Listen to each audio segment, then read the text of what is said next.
नमस्कार साथियों, मैं सोनू आप सभी लोगों का आपके अपने YouTube channel unique classes with Sonu channel में तहे दिल से स्वागत करता हूं। आज के इस वीडियो में हम पढ़ेंगे हर्षवर्धन को, थ्योरी प्लस प्रीवियस ईयर को डिस्कस करेंगे और सभी एग्जाम्स के लिए बहुत ही महत्वपूर्ण होने वाली है। तो चलिए बिना देरी किए हुए वीडियो को स्टार्ट करते हैं। हर्षवर्धन थानेश्वर का पुष्यभूति वंश। थानेश्वर का पुष्यभूति वंश के संस्थापक कौन थे? पुष्यभूति थे। इसका दूसरा नाम क्या था? नरवर्धन भी था। और राजधानी क्या थी? थानेश्वर। थानेश्वर कहाँ पे है? हरियाणा पे। इसके बाद प्रभाकर वर्धन गद्दी पर बैठा था। किसके बाद? पुष्यभूति के बाद प्रभाकर वर्धन गद्दी पर बैठा था। प्रभाकर वर्धन के पिता का क्या नाम था? पुष्यभूति था। प्रभाकर वर्धन के दो पुत्र थे। कौन? एक पुत्री थी। दो पुत्र और एक पुत्री थी। दो पुत्र कौन कौन से थे? राजवर्धन थे और एक हर्षवर्धन थे। राजवर्धन हर्षवर्धन दो पुत्र थे और एक पुत्री थी राजश्री। राजश्री का विवाह इन्होंने किससे किया था? राजश्री का पति था ग्रहवर्मन, जो कन्नौज के राजा थे। इससे इसका विवाह कर दिए थे और बाद में फिर इसका अपहरण भी हो गया था। कौन किए थे? शशांक। अपहरण करके हत्या किया गया था। कौन किए थे? शशांक बंगाल के राजा थे और एक देवगुप्त थे मालवा के राजा थे। ये दोनों ने मिलकर के इसकी हत्या कर दी थी, इसे अपहरण करके।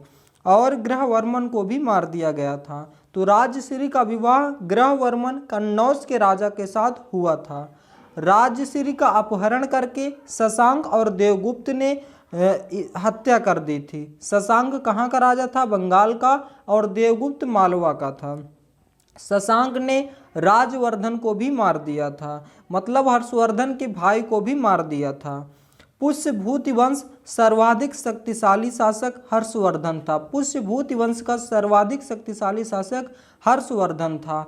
हर्षवर्धन राजवर्धन की मृत्यु के बाद 626 ईस्वी में 16 वर्ष की अवस्था में थानेश्वर की गद्दी पर बैठा था। हर्षवर्धन थानेश्वर की गद्दी पर कब बैठा था? 626 ईस्वी में 16 वर्ष की उम्र में।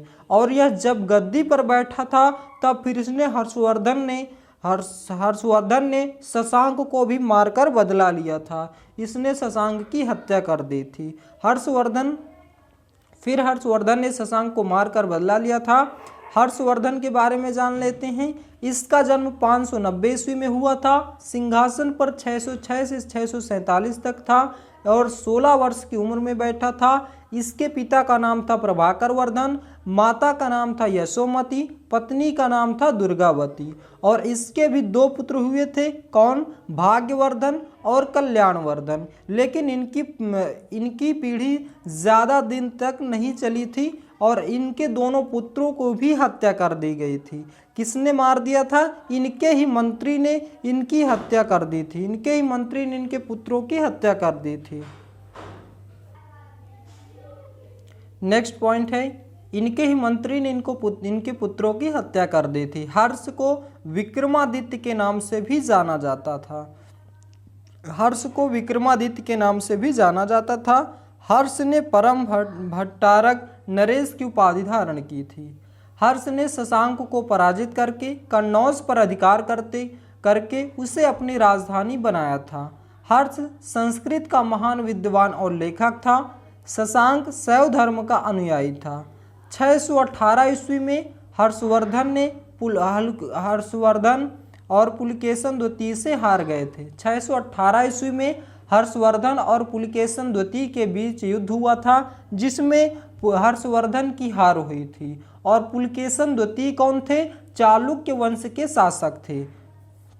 हर्ष और पुलकेशन द्वितीय के बीच नर्मदा नदी के तट पर यह युद्ध हुआ था। पूछा जाता है हर्ष और पुलकेशन द्वितीय के बीच किस नदी के किनारे यह युद्ध लड़ा गया था? तो नर्मदा नदी के तट पर हुआ था। ध्यान दीजिएगा। चालुक्यों ने हर्षवर्धन को शकलोत्तर पथ नाम की उपाधि दी थी। चालुक्यों ने हर्षवर्धन को शकलोत्तर पथ नाम की उपाधि दी थी। और इस युद्ध का वर्णन कहाँ पे मिलता है? किसने बताया है? रवि कीर्ति ने बताया है। रवि कीर्ति ने एहोल अभिलेख लिखा और यह पुलकेशिन द्वितीय का उत्तराधिकारी था। कौन?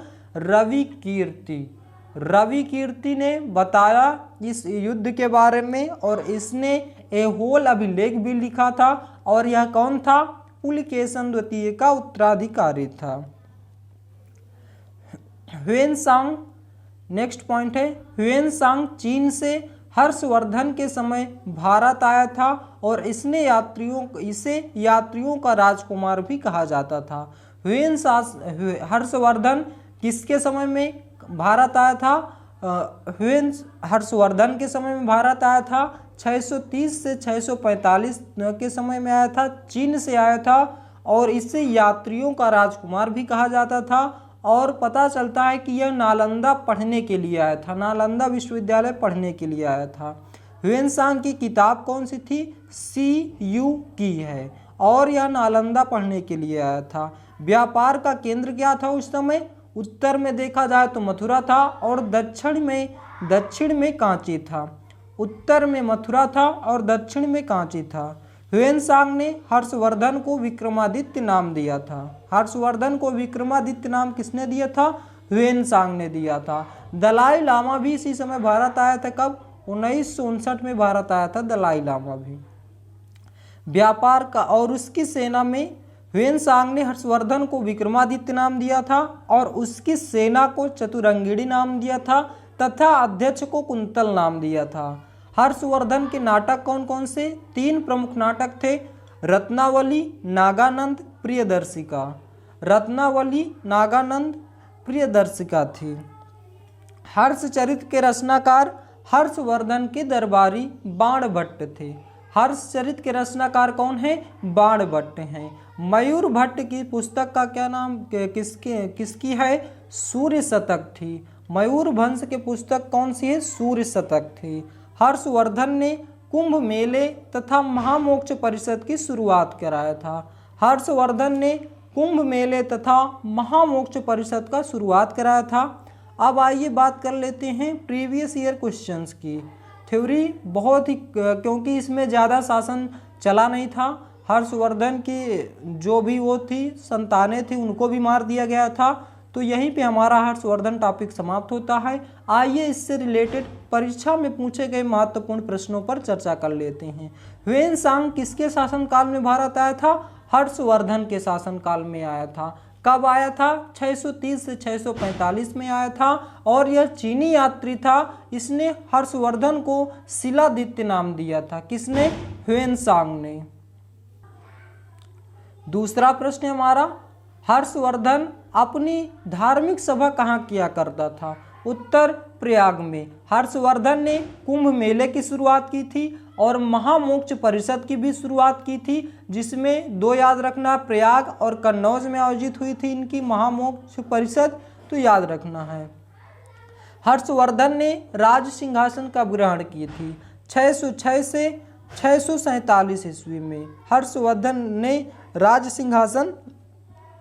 सिंहासन ग्रहण की थी और 16 वर्ष की उम्र में ग्रहण की थी। इनके पिता का नाम प्रभाकर वर्धन था, माता का नाम यशोमती था, पुत्र का नाम भाग्यवर्धन और कल्याणवर्धन था और इनकी पुत्री का नाम दुर्गावती था।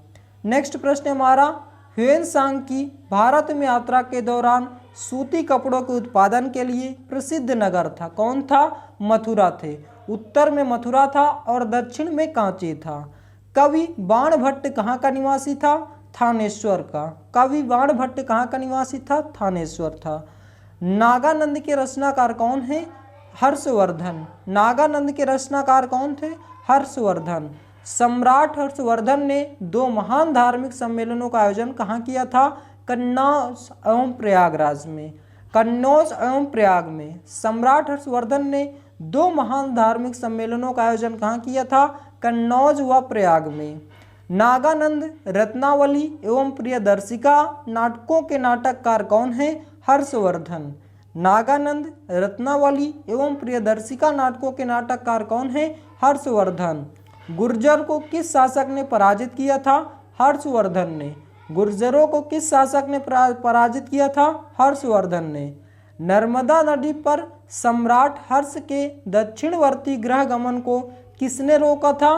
पुलकेशन द्वितीय ने रोका था। किस व्यक्ति को द्वितीय अशोक कहा जाता है? हर्षवर्धन को द्वितीय अशोक भी कहा जाता है। CU की नाम यात्रा विवरण किससे संबंधित है? ह्वेनसांग से। CU की नाम का यात्रा का विवरण संबंध किससे है? ह्वेनसांग से। ये ह्वेनसांग की एक पुस्तक थी। हर्षचरित के लेखक कौन है? बाणभट्ट हैं। हर्षचरित के लेखक कौन है? बाणभट्ट। हर्षवर्धन के 5 इंडीज के नाम कौन कौन से हैं? पंजाब, कन्नौज, बंगाल, बिहार और उड़ीसा। 5 इंडीज के नाम कौन कौन से हैं हर्षवर्धन के? पंजाब, कन्नौज, बंगाल, बिहार और उड़ीसा। वर्धन वंश की राजधानी कहाँ थी? थानेश्वर थी। वर्धन वंश की राजधानी कहाँ थी? थानेश्वर थी। पुष्यभूतिवर्धन वंश का संस्थापक कौन था? पुष्यभूति था। पुष्यभूतिवर्धन वंश का संस्थापक कौन था? पुष्यभूति था। कन्नौज से पूर्व हर्षवर्धन कहाँ का शासक था? थानेश्वर का। कन्नौज से पूर्व हर्षवर्धन कहाँ का शासक था? थानेश्वर का। किस चीनी यात्री को वर्तमान शाक्य मुनि एवं यात्रियों में राजकुमार कहा जाता है? ह्वेनसांग को। किस चीनी यात्री को वर्तमान शाक्य मुनि एवं यात्रियों में राजकुमार कहा जाता है? ह्वेनसांग को। किस शासक ने हर्षवर्धन को पराजित किया था? पुलकेशन द्वितीय ने। पुलकेशन द्वितीय ने हर्षवर्धन को पराजित किया था। नेक्स्ट, पुष्यभूति वंश का सर्वाधिक शक्तिशाली शासक कौन था? हर्षवर्धन था। पुष्यभूति वंश का सर्वाधिक शक्तिशाली कौन था? हर्षवर्धन था। हर्षवर्धन ने पराजित किया था गुर्जरों को हर्षवर्धन ने पराजित किया था। तो दोस्तों, ये थे हमारे हर्षवर्धन से रिलेटेड महत्वपूर्ण फैक्ट और एग्जाम में पूछे गए महत्वपूर्ण प्रश्न। आशा करता हूं दोस्तों कि ये वीडियो आपको बेहद पसंद आया होगा। यदि आप हमारे चैनल पर नए हैं तो चैनल को सब्सक्राइब करें, वीडियो को लाइक करें और ज़्यादा से ज़्यादा शेयर करें। Thanks for watching my video. मिलते हैं नेक्स्ट वीडियो में। जय हिंद, जय भारत।